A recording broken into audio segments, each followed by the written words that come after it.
Look, we know that we can't go 0 for every bold prediction for the entire season, but we've done that for the first 2 weeks. I guarantee one of us is going to get a bold prediction right on this version of Freaky Friday. Getting ready for Ohio State and Marshall Saturday at noon. This is the Podcast Daily. Bill Landis, Jeremy Birmingham. I am Austin Ward. I don't know which one of us is going to get a bold prediction right, but we have had some heroes out there tracking and keeping us accountable and reminding us that we've not got one correct yet. So, Bill, is it going to be you? I think accountability is overrated. Will it be me? No, probably not. Okay. I don't know. Both the time here and at times at Cleveland.com when we also did a version of this, I don't know that I've ever gotten anyone right. So I don't think I'm going to start now. You know, I think of it this way. If I wanted to be reminded of how terrible I am at everything all the time during football season, I'd stay home more often, but I don't. I get out on the road and I live in my car. So I don't care if I'm right or wrong. But let me ask you this question. If I boldly predict something that has happened 100% of the time this season doesn't happen, does that equate to a bold prediction? Sounds bold. Sure. Yeah. Okay, here we go. Ready? Yeah. Ohio State's going to lose? Wow. Marshall's AJ Turner has a touchdown run of more than 65 yards in every game he's played this season. No. Wait, no? In all two of them, huh? Wow. In every game he's played this season, he has a touchdown run of longer than 65 yards. That doesn't count as something as 100% of the time for Ohio State games because they haven't given up a touchdown yet this year. So every AJ Turner game he's played. Stop. He's averaging 16 yards a carry for Marshall this season, which is obviously leading the Thundering Herd. That's not going to matter this weekend. 16 yards per carry? Yeah, he's averaging 16 yards a carry. He has 14 carries on the season for 222 yards and 2 touchdowns, including an 80-yarder in their opener and a 65-yarder against Virginia Tech. That's not going to matter because Marshall's not going to score a touchdown this weekend. Again, we're going to slightly increase the temperature of each of these BPs through the show, I'm sure. But obviously, Ohio State has not given up a touchdown yet this year. Both games they've played, there was a moment or two when it looked like the defense was on its heels for a brief second. I think that'll happen again on Saturday. Marshall, their quarterback, Stone Earl, I think is his name, is pretty bad throwing the ball, but he's pretty mobile. So I think you might see him extend a couple plays early in the game and get Marshall into a red zone type of position, but they're not going to score because they're not going to kick field goals. They're going to try to score touchdowns and not get them. So it's going to be another non-touchdown day by the Ohio State defense. Let me just say that. Wow, that was going to be one of mine. I guess I won't use it now. Can I hit you guys with a bit of trivia? Absolutely. Before we move on to an next bold P? There are 3 players in the country with multiple 60-yard runs. One of them is AJ Turner, who Berm just mentioned. The other is Ashton Genty at Boise State. Do you know who the third is? No. 3, 2, 1. Sorry, the answer is Evan Pryor. Whoa, really? Yeah, he's had 2 60-plus yard touchdown runs for Cincinnati. I maybe I could have guessed. I saw the one last week in person. Oh, yeah, you did. Don't tell that stat to somebody on the Ohio State beat. I'm not going to say who it is, but just don't tell them because I don't want to hear about it. I won't, I promise. Evan looks good. I thought he looked a lot better than Corey Kiner at Cincinnati, but I'm not sure. Maybe he's not as complete a back in their system, but just running the ball, he looked spry. Yeah, were we all going to predict an Ohio State shutout or no? I'm not predicting a shutout. I'm just saying no defensive touchdowns. No defensive touchdowns. Yeah, I wasn't going to go shutout either, mostly because I'm already on the record with my score on Kings of the North, and I gave 2 field goals to Marshall. But I thought Ohio State's one of 3 defenses that has not allowed a touchdown this year. It's Ohio State, Ole Miss, and Georgia, and I think that streak continues for sure. Bang. I do think Ohio State's going to post a shutout. So I didn't think it was bold enough, but I guess back-to-back shutouts is pretty bold. Yeah. So one's happened in the last 5 years. So I'm going to sprinkle it out there. I think it's going to be another shutout. I also think to to build off of that, parlay it, what Berm mentioned about mobility at quarterback and an inability for Marshall to throw it is going to lead into something that I think is going to happen a lot this year. And I wish no ill will or injury on any player, but Jack Sawyer is going to knock him out of the game in the first quarter. What a bold P. I'm not going to lie. I had a very similar bold P lined up because I think Stone Earl is in for a world of hurt on Saturday, and I don't. I didn't know we were bold P in injuries now. I mean, I don't. It's 2024, man. Anything goes. I just think it's really dangerous to play quarterback against Jack Sawyer and JT Tuimoloau and Ty Hamilton and Tyleik Williams and Hero Kanu and Caden McDonald and Caden Curry and Mitchell Melton and Kenyatta Jackson and Sonny Styles and Cody Simon and Arvell Reese. I wouldn't want to do it, is what I'm saying. Yeah, but once you get past all that, you're fine. No, then you still have Caleb Downs and Lathan Ransom and a blitzing Davison Igbinosun and Denzel Burke. Like, I feel for them. Again, I don't want it to happen. I hope that this is not a bold prediction that I get right. But I think as part of the shutout, Marshall's going to have to play with a second quarterback. Marshall's played some three quarterbacks this year already. Yeah, they got another transfer, and they also have Chad Pennington's kid. Did Cole Pennington get hurt or something, or is Stone Earl actually the starter? No, because Stone Earl won the job. Yeah. So he's the starter. He's thrown the ball 52 times this year. Okay, for Marshall. I like that we're turning this show into more of into an analytics-driven show as opposed to just mindless banter for people. Let's think about this. Stone Earl in 2 games has thrown at 50. Can't it be both? It probably is. He's thrown 52 passes in 2 games. Completed 23 of them, which according to my math is bad. And that's not good analytics right there. He is averaging 114 yards passing per game. Braylon Braxton, their other transfer, is averaging 141 yards a game passing. So I think that guy should play. Just maybe they're playing them both. I would be lying if I said I've watched a second of Marshall football. So maybe they are playing them both. I would imagine they're both going to be in the game plan after watching what Akron, how they confused Ohio State with their 2 quarterback system. I bet you see that probably intentionally, but also it's going to happen because, as Austin said, Jack Sawyer is probably going to have a little Stone Earl for lunch, a little kidney stone Earl. You know what I mean? Oh wow. Boy. Jeez. See, he's having fun with this injury thing. I was trying to be respectful of what I just think is going to happen, but don't necessarily wish for on anybody. And Berm's out here saying that Jack Sawyer is going to literally eat him. It just looks like Berm that they played all 3 of their quarterbacks in the game that they blew out Stony Brook, but which makes sense. The Virginia Tech game was all Stone Earl throwing the ball. At least. Yeah, it was not a lot of Stone Earl. He was bad. What also was bad against Virginia Tech for Marshall, I talked about it a little bit on Thursday's Daily, was their tackling. They missed 18 tackles against Virginia Tech. Are you going to let Bill make a bold P or what? No, I'm just along for the ride. I'm good. Dude, I mean, we're living in a different world now. Okay. We're free and easy. This is the way it goes. Bill, it's going to be like 90 plus degrees on Saturday. Ohio State's going to want to get in and out of this game pretty quickly, right? So let's hear your BP for the Ohio State run game, because I know that's where you're going.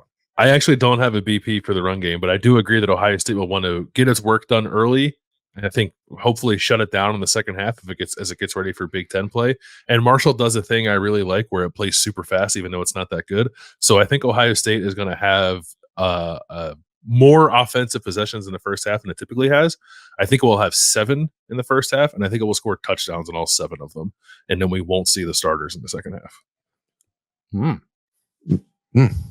Marshall punted it 8 times last week against Virginia Tech. So that's a lot of punts for one game. They are in terms of tempo, they are number 8 in the country. They play very fast, which is great. And honestly, you have to appreciate that. They also listed their team had like 96 total tackles last week against Virginia Tech, and Virginia Tech's team had like 46. So they're really proud of that stat. Yeah. I mean, they had 96. That's the thing in the Sun Belt. I think the Sun Belt is cooking the books on some of these tackle numbers. I was listening to a split zone duo, and like Old Dominion's linebacker has like 100 more tackles than he's supposed to have because they're just really goosing those numbers over there.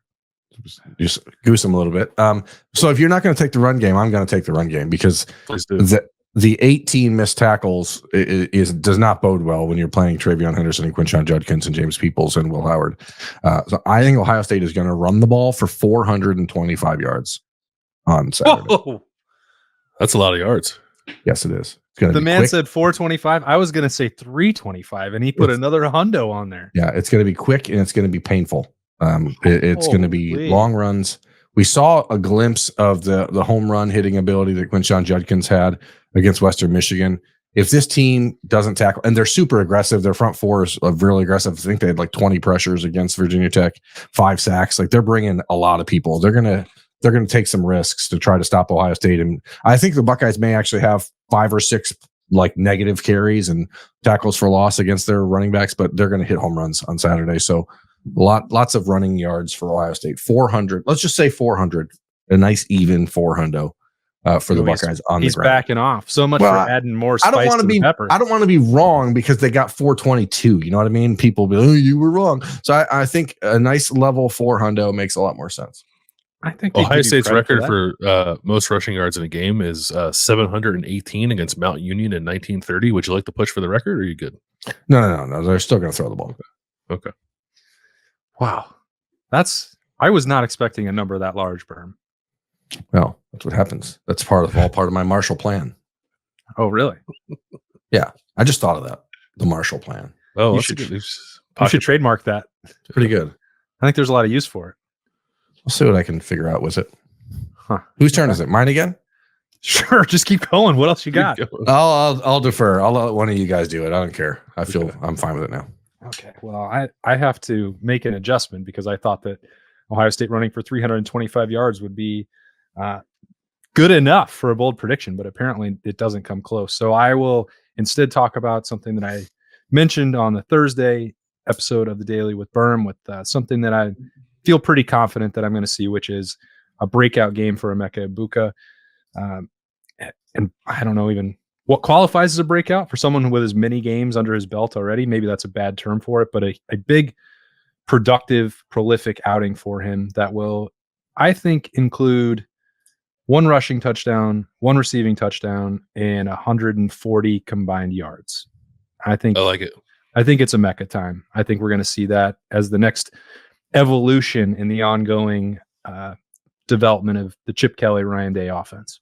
Yeah, I think so too. I've been waiting for it a little bit. There's been no need, right, to really kind of dust it off just yet. And maybe there's not a need in this game, but it feels like if you had to pick a guy for whom they might have drawn some stuff up during the week off, I think Emeka's that guy, right? I think he could be onto something. Yeah. Do you think, Bill, like I've speculated, there's no way for us to know what Marshall is cooking up. But like I feel like whether it is Marshall on Saturday or maybe Michigan State in 8 days, like the teams are going to take Jeremiah Smith's first 2 games and like start accounting for Ohio State differently on defense. And that's where then they get punished by Emeka and Carnell Tate and maybe Brandon Ennis. Yeah, I could see that. Although Western Michigan did have 3 defenders very close to Jeremiah Smith, and he outran them all anyways. So I think they'll have the intentions of doing what you're doing. Whether or not it'll be effective, I'm not sure. But yeah, I think Jeremiah is definitely a top of the scouting report guy now. So yeah. I think before Berm jumps in with more bold predictions, I like 5 total touchdowns for Will Howard in this game. I think we'll see 3 passing, and I think we'll see what has felt like a continual, like sort of like gradual uptick in what they do with him running the ball. So I think he's going to have 2 rushing touchdowns in this game too. I don't know. I would assume Justin Fields is the last Ohio State quarterback to have 3 passing touchdowns and 2 rushing touchdowns in a game. Maybe it would have been JT. I'm not sure. I didn't look it up, but I think what about Dwayne Haskins at Maryland? Oh yeah, the game where he dropped his whats. Yeah, maybe maybe it was Dwayne Haskins against Maryland. But I think we see more of quarterback running in this game. Like not a whole lot, but particularly once Ohio State gets down in the red zone, like we saw against Western Michigan, I think you'll see Will Howard pull the ball a couple of times and get in the end zone with his legs twice and throw 3. I'll tack on to it too. I'll tack on a 300-yard passing day for Will Howard on top of that too. So 300 yards through the air, 3 tutties, and also 2 rushing touchdowns. Dwayne had 3 rushing touchdowns against Maryland in that game. Okay. He had 3 and 3. So that's pretty rare. Yeah. It is rare. A double hat trick. That's right. Mm-hmm. Triple ding dong. Oh boy. Oh, that's first of those we've heard this year. I'm glad we brought that back. Who can ever forget Ah, that bold P legacy that's of the double ding dong? That's a real banger. Real banger we got there. Speaking of bangers, I think that JT Tui Mo Lo Ao is going to have a banger of a game on Saturday, and he's going to have 3 sacks for Ohio State. So he's been sort of under the radar in the first 2 games for Ohio State, has not played a lot of snaps because there just hasn't been a need to, as they've rotated in a lot of other guys, but he's making impact plays. And I think that this is the type of week, because of the attention Jack Sawyer is getting now, I think maybe people are going to be willing to take a chance and go one-on-one with JT. And I don't believe that Marshall has the ability to do that successfully. And they are certainly going to try and move the quarterback around, that kind of stuff. And that's where I think JT really excels, because he is so athletic and forces people into bad decisions. So I think we're going to see a breakout game for JT this season, and kind of remind people that he is an NFL prospect and a day 1 NFL prospect. And three sacks, and maybe I don't need to add to it. See, this is what happens. This is why I'm a bad gambler, and it's why I'm bad at BPs, because I feel like 3 sacks is a pretty bold prediction, but in my mind, I also want to throw on a forced fumble and a recovery. But then I'm like, oh, then I'm not going to hit the bet, dummy. Don't hit just separate them and make a round robin. You don't have to turn them into one parlay. Dude, I don't even know what a round robin is. I think of a round robin is when we were in elementary school and one person would start singing Mary Had a Little Lamb, and then the next person would start like 3 seconds later, and then the next person would start 3 seconds later, and then it had a beautiful harmonious sound. But So what is a round robin in betting parlance? What is a round robin? You're going to place individual wagers on all of those things. Uh-huh. And then you can also then turn them into a parlay. Oh, okay. So you're just, why is it called a round robin? Why isn't it just called like a bets? You can call it whatever you want. I would just call it bets. I mean, Why is it called bets? I didn't come up with the English language or the slang other than triple ding dong, but that's you. So if you want to call it bet or a Burmese, I don't know, do whatever you want. he's better. Anyway, whose turn is it? My turn again? Burmese. Yeah, No. keep going. I'll let one of you guys have a turn. Bill, It's what's your Austin's turn. what's Oh, you my want to turn? go? Okay. Yeah. I can go. I got one lined up. I just because want I to think- take a kickoff return, so I want to save it. Yeah, for no, last. I won't do that. I do have a special teams bold P though. Because I think block Ohio punt. State BP. No. Oh yeah, I guess it could be. Because Ohio State will do all of its scoring in the first half. It's going to be punting a little bit, I think, in the second half. I like Joe McGuire to down 2 inside the 3-yard line. Whoa. Oh, Okay. We're going to see some pinpoint punting. You from, could have taken the 10, and I thought that would have been pretty bold on its own. I was going to say at the 1, but I want to give him a little bit of room. So I'll say inside. Let's just call it inside the 5. We'll call it inside the 5. If Tretch punts from Naughty down by inside the Nature, if Tretch from Naughty by Nature is watching this, I'd like you to be aware that we're going to use a song called PPP from now on. Pinpoint punting placement, or whatever Bill said. Pinpoint punting. Pin- I wanted so- to predict a 70-yarder for Nick McClarty, but I also don't know that Ohio State will put Nick McClarty out there if it's on its own side of the 50-yard line, just for fear of him shanking one or dropping the snap or something. So, or but I think kicking Joe it out of the stadium. or kicking it out of the stadium. But I think Joe McGuire is going to get some opportunities in the second half, and he'll put 2 inside the 5. The expected new kickoff returner walked off the field on Wednesday night. And I said, do you have to also now guarantee that you're going to break that streak? And he looked at me and he smiled and he said, yeah, of course. And I've tried, Berm, to just not talk about it. I haven't predicted an Ohio State special teams touchdown in a long time because it's foolish. It never happens. It's also what makes it bold, to predict that the streak is actually going to end. And I don't think it's going to happen on a punt. I think Brandon Ennis is going to take the first kickoff that he fields back for a touchdown. I don't know. It depends on who wins the toss. It may not be, the first play of the game. I can't drill down on that. And I think it's going to be a shutout. So it might be, I guess, either the first play of the game or the first play of the third quarter. But whichever, Brandon Ennis is taking that back to the house. That's a touchdown waiting to happen. I will tell you, and I assume you didn't know this because I know you're not a research nerd, but Virginia Tech did return a punt for a touchdown against Marshall. So, well, that's Beamer ball, baby. That's what they do. Mhm. But it does show that the opportunity is there in the return game for something to happen. And I agree with you. I think it's going to happen. Yeah, I can't wait. And then it will no longer be bold for us to predict it. When Brandon Ennis returns a punt or a kick for a touchdown this weekend against Marshall, which is not my bold prediction because I'm not going to co-opt your BP because that'd be BS. What will he do? What's his celebration? Double birds. Oh, Go Birds. Yeah, absolutely. What if he pulls out a Tudor's biscuit from his pocket and eats it in the end zone? Dude, I tell you what mine is going to be. so awesome.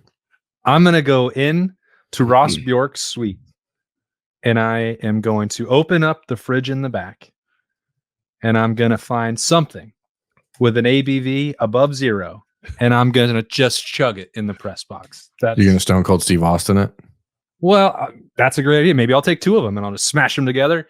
But I don't want to get all dirty before doing the notebook and just have suds all over my clothes. But I'll be so relieved if that happens that I'm going to go. I'll knock politely. I won't just steal it from the AD's suite, but I'm going to. I think he will either do the gritty or what's that? Whose celebration is it? I think it's probably a soccer one where the guy runs and he's circling his arms all weird and acts like he's waving inflatable arm guy, wacky foot. You know what I mean? It's like he runs and he just does the thing. That's Tweety Bird. Yeah, he's going to do the Tweety Bird, of course. The Tweety Bird. Yeah. You know what I'm talking about, right? Are you talking about like Ronaldo's celebration where he jumps up and then throws his arms out? No, it's probably not even like I don't even know. Sounds like a really famous celebration. Yeah. You know what I'm talking about, though.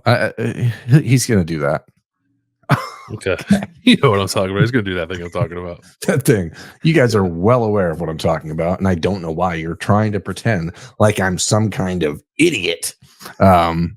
Let's see. Hey, has Ross Bjork redesigned the AD suite at all? Have you been in there yet? Oh, I've been in there. Is there anything new about it, or is it the same? You should come check it out at some point this year. It has been the configuration of the suite remains the same. What's in the suite is quite different. A little cold beer in there? Is that what you're saying? I'm not saying it. All right. Shout out to Ross. I respect. Ross Bjork seems like a guy who likes to party, and I mean that in the nicest possible way. I think we need to get Ross Bjork, not just on the podcast daily. We need to get him for road beers, road breaks, home beers, home breaks. I think that would be better. Is anybody doing that with athletic directors? Just getting the real stuff on the truth serum? Is anybody just getting ripped with ADs? Is anybody inviting athletic directors to their home and opening football cards? If there's not, when you say it like found that, a niche. We have found the niche. My final bold prediction. Oh, he's got more, folks. For Saturday's Ohio State banger against the Marshall Thundering Herd, noon, 12 p.m. Eastern time on Fox, the biggest game of the weekend, clearly, based on Fox's decision to host Big Noon Kickoff at Ohio State, because what other game would be bigger than that in the Big Ten? I can't think of one. It's strange that they didn't want Michigan USC, isn't it? I mean, yeah. Yes. Is this part of the trade they made? Is that why they don't have this game? It must be. Yeah, I think because it seems pretty clear that even if you thought that USC might lose in week 1, that one of their first high-profile Big Ten road trip to the Big House is people are going to watch it. Yeah. Doesn't Fox have Big 12 too? I don't know why Utah, Oklahoma State's not at noon. This is the biggest game in America. Ohio State, Marshall. It's the 20-year anniversary of Mike Nugent hitting a 52-yarder to win, or 55-yarder to beat the Herd. That's why this game has historical relevance. Oh, boobs. Is the Nuge going to be there? I hope so. Time to celebrate. We get our haircut by the same guy. America's the best kicker in Ohio State history, the Nuge. Why isn't he doing special teams content with you, Bill? If the Nuge and you share a barber, I've never talked to the man. I just know we share a barber. You should leave a note. We used to. You should leave a note for him next time. Just to the Nuge, dear Nuge, dear Nuge. Oh, you could spell out a note in your fallen hair follicles. No, I don't have that much. Like there's not. The Nuge probably does. Up there. The Nuge probably has plenty. Yeah. Okay, this is getting out of control. You're the one that said you wanted to make another bold prediction. This is on you, bud. Yeah, I think that it's important that we all have one more. No, it's not. I'm good. Yeah. Denzel Burke is going to have an interception return for a touchdown this weekend. Pick 6, Denzel Burke. And when he does it, he's going to go over and target the referee. And he's going to do the Tweety Bird. And he's going to do the Tweety Bird. No, the pick 6 is an official on the record BP for the scorekeepers at home. Targeting of the official is not. I guess we probably would get a bold prediction right sooner rather than later if we all made like 15 different ones. Yeah, he's going to use the T-shirt gun into the crowd. Oh, yeah. Remember, that's a penalty to simulate shooting the crowd. What if it's a T-shirt gun? What if it's a hot dog cannon? Like, do you have to get that cleared with the official first? Excuse me, officer, official. Professor. This is a T-shirt gun, Professor. This is a hot dog gun, Professor. It's not an actual a rifle. It's a hot dog gun. I'm shooting hot dogs into the crowd, which is actually extremely dangerous. I can't believe people have done that before. I can't believe that people eat the hot dogs that come out of it, but. Who knows the decisions that people make? I don't think that's going to happen. No, I think that's it. We're going to end on hot dog gun from Denzel. We're still recording. We have lost the plot. New York.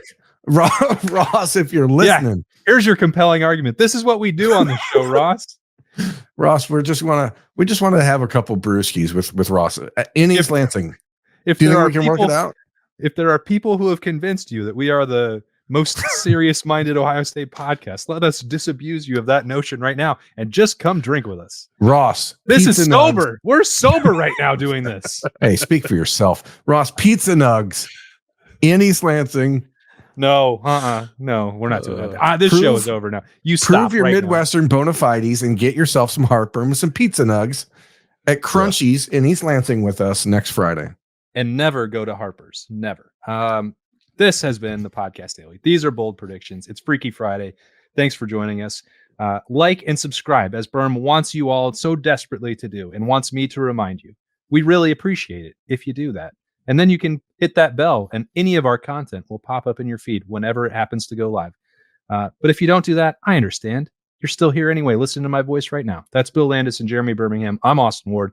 Have a great weekend. Enjoy Ohio State and Marshall. See ya.